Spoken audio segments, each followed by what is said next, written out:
नमस्कार, मी अनिता. माझ्या चॅनलवर तुमचं स्वागत आहे. आज आपण एक उपासाचा एक प्रकार बघणार आहोत.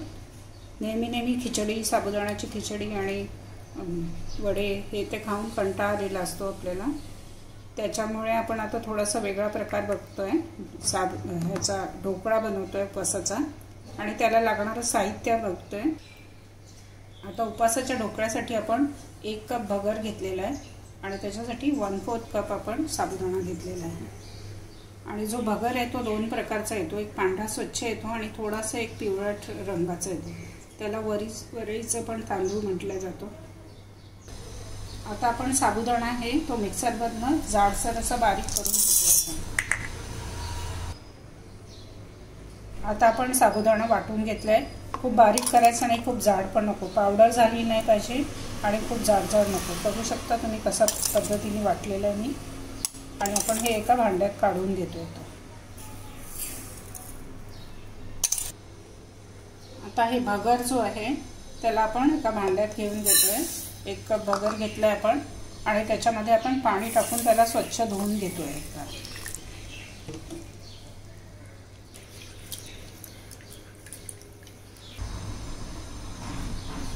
आता आपला भगर आपण स्वच्छ धुतलेला आहे आणि त्याला आपण एका मिक्सरच्या भांड्यात काढून घेतोय.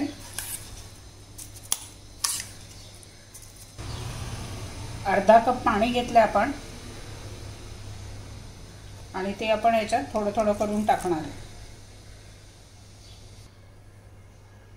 आता थोडं भगर मी पाणी टाकून मिक्सरमधनं काढून घेतलंय. खूप बारीक केलेलं नाहीये, बघू शकता तुम्ही, जाडसरच आहे. आणि ते आपण साबुदाण्यामध्ये मिक्स करून घेतोय.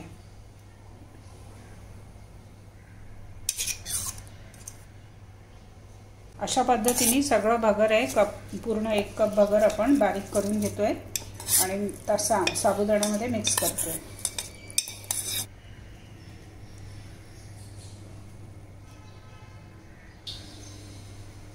आपण अर्धा कप पाणी घेतलं होतं, त्यातलं एवढं पाणी उरलंय ते मी ह्याच्यात टाकून देते आता आणि व्यवस्थित मिक्स करून घेते साबुदाणा आणि भगर.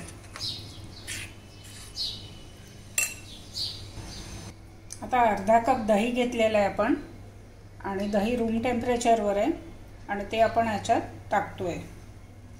वरीचा तांदूळ वाटलेला आणि साबुदाण्याचं जे बॅटर तयार केलेलं आपण त्याच्यात हे सगळं आपण टाकून घेतोय. अर्धा तास आपण आता याला एकत्र करून ठेवून देतोय. आता आपलं बॅटर अर्धा तास रेस्ट करून झालेलं आहे. बघू शकता कसं आहे ते. ची कन्सिस्टन्सी एकदम ओके आहे. आपल्याला काही पाणी टाकायची सध्या गरज नाही. त्याच्यामध्ये आपण आता मिरचीचा आणि अद्रकचा ठेचा टाकतो. थोडंसं मिरची आणि थोडी अद्रक. तिखटपणा किती हवं आहे त्याप्रमाणे तुम्ही टाकू शकता. अगदी थोडंसं अद्रक एकत्र करते. त्याच्यात चवीप्रमाणे मीठ टाकतोय आपण. हे उपासाचं मीठ आहे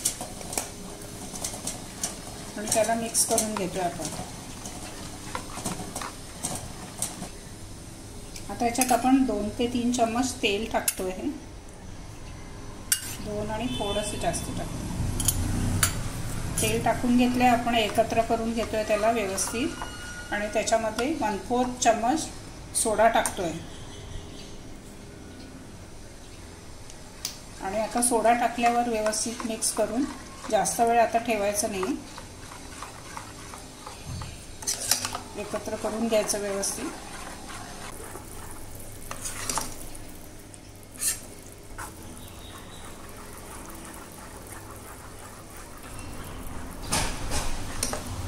आता त्याची कन्सिस्टन्सी व्यवस्थित झालेली आहे. आपण आता ते स्टीम करायला ठेवतोय ढोकळा.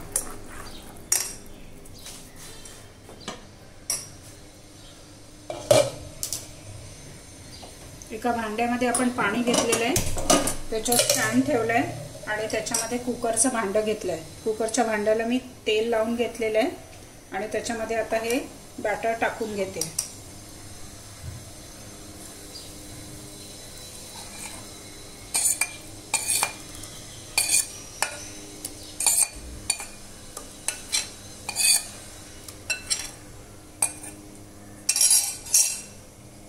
आणि झाकून ठेवून गॅस जोरात ठेवलाय मी. 5 मिनिटं जोरात गॅस आणि नंतर 15 मिनिटं सिम गॅसवर होऊ देऊ. 20 मिनिटं आपल्याला ते कुकिंग करायचं आहे त्याचं.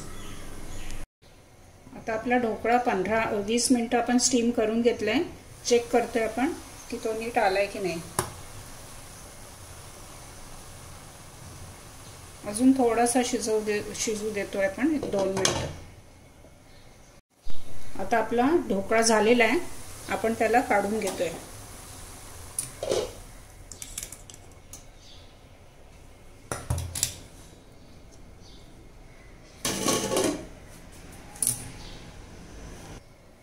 आता आपला ढोकळा जोपर्यंत थंड होतोय तोपर्यंत आपण त्याच्यासाठी फोडणी तयार करून घेतोय.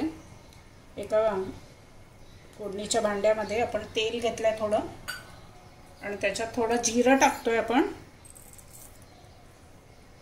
आणि हिरवी मिरची.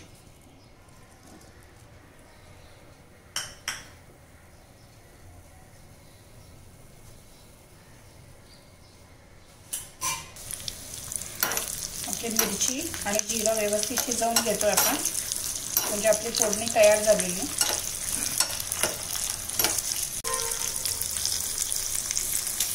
मिरचीवर किंचितसं मीठ टाकत आहे आपण. उपवासाचं मीठ आहे हे.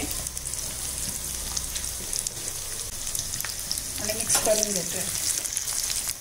आता आपली फोडणी तयार झालेली आहे. आपण गॅस बंद करून फोडणी पण थंड करून घेतोय. आता आपला ढोकळा थंड झालाय. त्याला आपण कट करून घेतोय पीसेसमध्ये. बघू शकता किती छान झालेलं आहे.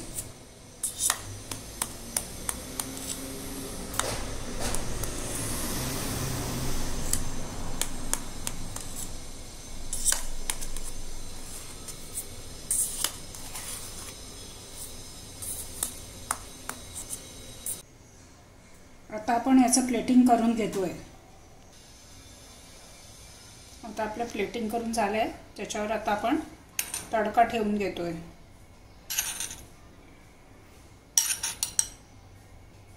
आता तडका टाकून घेतलाय. आपली डिश रेडी झालेली आहे. एकदम सोपी डिश आहे ही आणि तेलकट पण नाही आहे. त्यामुळे उपवासाला ही डिश तुम्ही नक्की करून बघा. सगळ्यांना खाऊ घाला. आवडली की नाही ते कळवायला विसरू नका. आणि माझ्या चॅनलला लाईक करा, सबस्क्राईब करा आणि जास्तीत जास्त शेअर करा. धन्यवाद.